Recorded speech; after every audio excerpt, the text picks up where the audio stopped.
Нација доаѓа од самиот збор народ, тоа е збир на политичкиот народ кој има за слобода и право да одлучува за власта во државата. Жан-Жак Русо и сите останати дејци на просветителството, тие сакаат да ја изменат феудалната држава, да ја тргнат од рацете на наследните монархи и народот да избира кој ќе биде владетел. Во тој контекст и првиот избран цар во суштина е Наполеон, кој што објавил гласање дали сакате да ви бидам цар или не, па се прогласил за цар.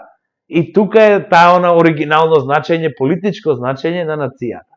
И фактички со ширењето на Наполеоновите војски, Наполеон меѓу другото покрај тоа што освојувал во Европа, тој е ширил и идеите на француската револуција.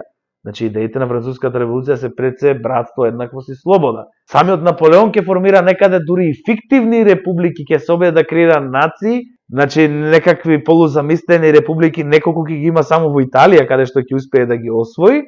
И всушност тука на Балканот тие процеси полека се приближуваат уште со првото српско востание.